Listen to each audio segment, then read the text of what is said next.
As always, it is my pleasure that you join me for today's podcast of Second Chance Coaching.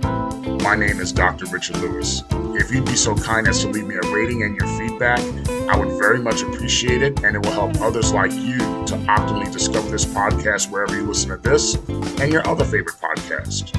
As you know, at Second Chance Coaching, we focus on seeing everyday life through the eyes of the returning citizen and highlighting the resiliency of the human spirit. I would love to work with you one-on-one, whether you're a returning citizen or coaching client seeking your second chance, or you're a representative of a business, college, or university seeking to integrate and support returning citizens in your respective organizational and learning environments. Please feel free to contact me via email at richard@secondchancecoaching.com or via Instagram at @the_Dr.RichardLewis.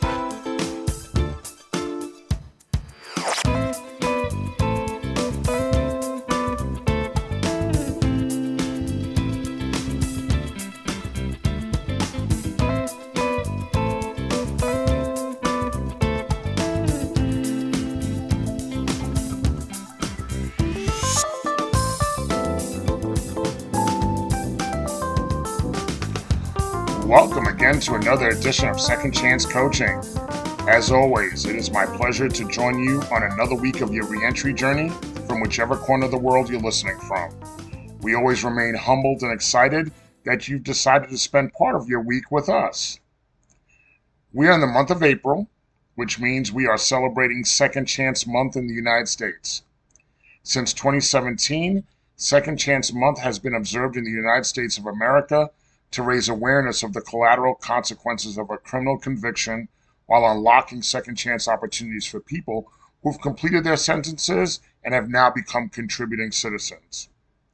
Second Chance Month is a busy month for us here at Second Chance Coaching, and certainly for a lot of my colleagues in the criminal justice reform space, as there are numerous programs, events, and celebrations that are designed to commemorate the meaning of the month and bring further awareness to the month and the incentives that the month brings for us, or the initiatives, incentives, all that stuff that the month brings for us.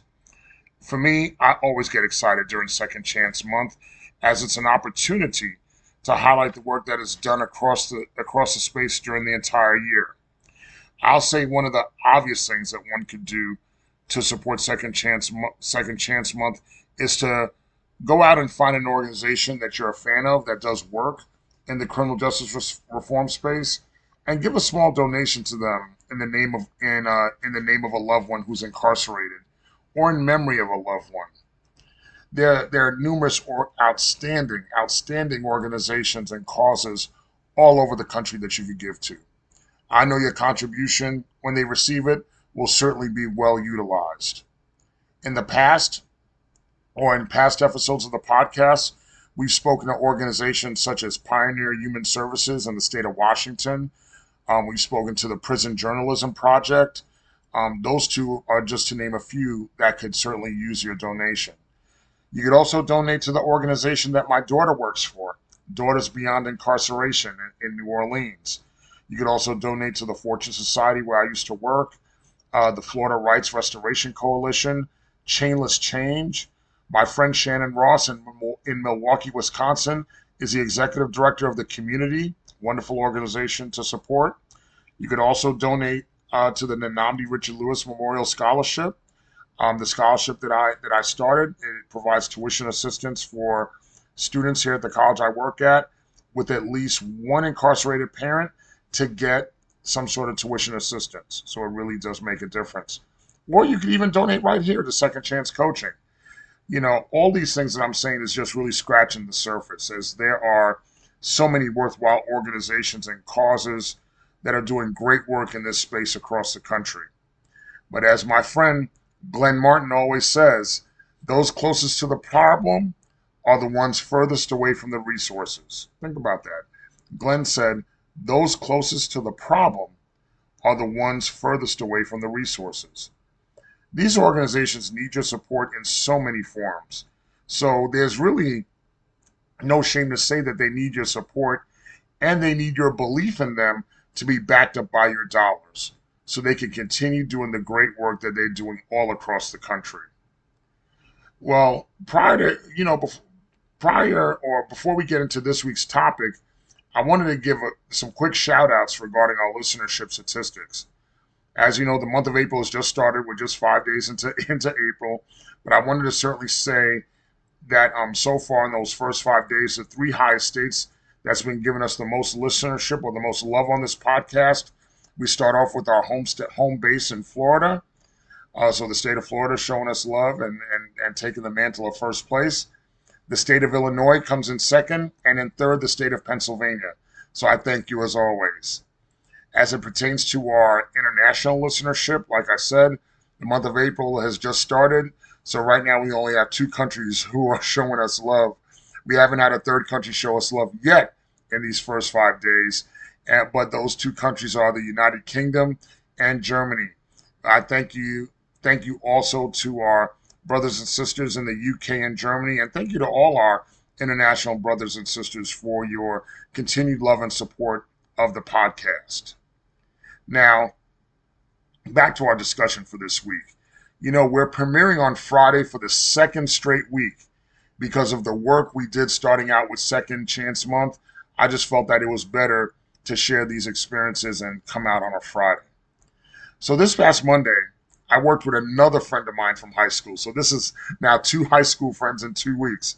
I worked with another friend of mine from high school, and we reunited a few years ago on social media, and he lives in South Florida like I do. He's a retired police detective, and he's currently working for the U.S. Department of Homeland Security.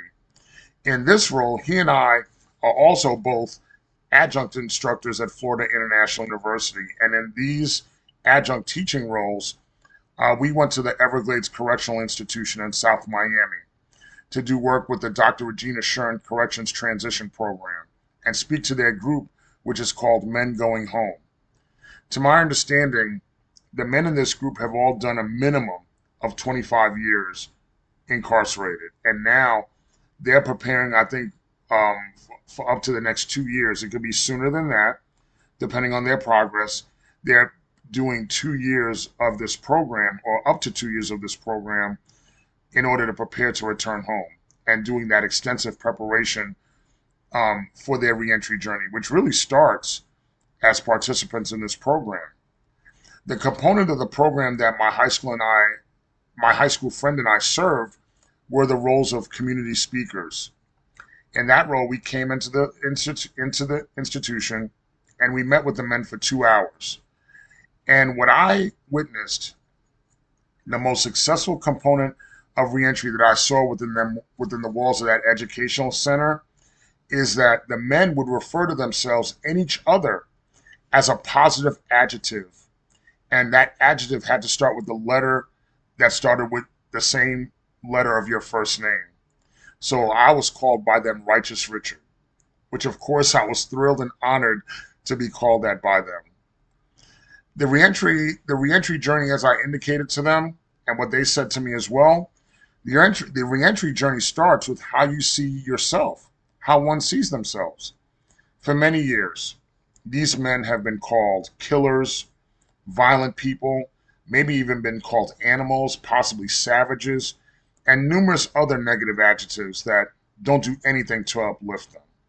Now, they are choosing to empower themselves and choose an adjective that is positive and uplifting to themselves, and as a way to start their new lives, on the right track.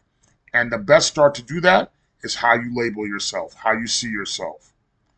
The program participants, openly shared with myself and my high school friend that all of them had been incarcerated for at least 25 years, and a lot of them were incarcerated for violent crimes, such as murder, robbery, things of that nature. I didn't feel unsafe being in the room with them, but I naturally thought about Nnamdi. As you know, I've openly shared that Nnamdi was murdered. And I thought about how the families that were victimized by the men in that room, how they must feel about the men optimizing or getting their second chance. At that moment, I thought about how would I feel if Nnamdi's killer or killers were in that room with me. If this killer or killers were ever caught and I was in the room with them, it's difficult. I mean, I probably wouldn't stop them from getting their second chance, because I would want them to heal and do better. And if they were to go home, I wouldn't want them to feel like they could kill someone else, if that would be the route to go. But likely, it wouldn't be me facilitating that dynamic for them. I just don't think I would have it in me to be able to try to rehabilitate someone that took my son's life. But I'd be too close to the situation.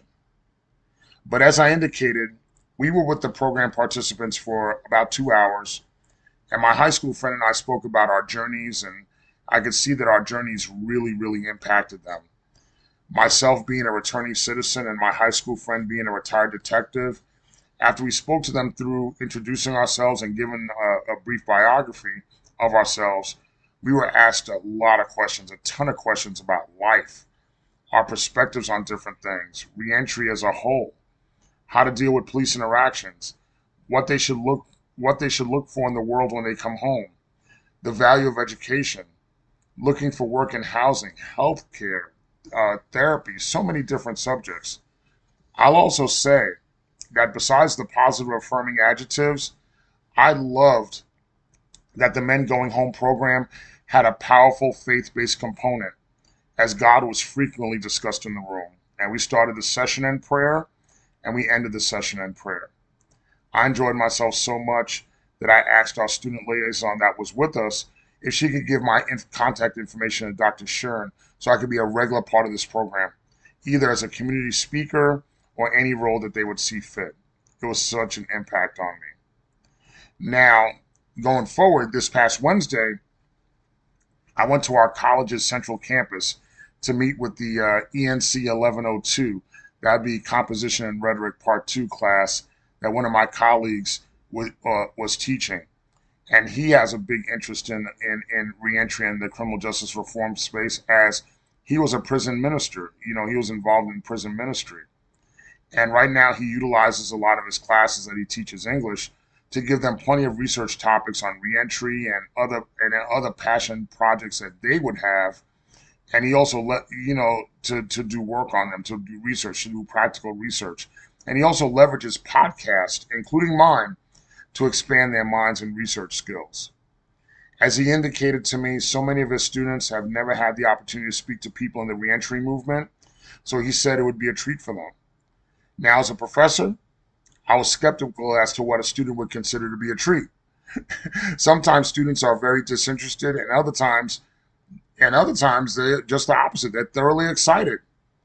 But as with most classes, I walked into this class and I got the mixture of both. There was a segment of the students that were thoroughly excited, very engaged. There were some that looked interested, but they kind of fell back a little bit. And then there were others who just looked like they were being forced to sit in that classroom. That somebody put the proverbial threat above their head that they had to sit in that classroom.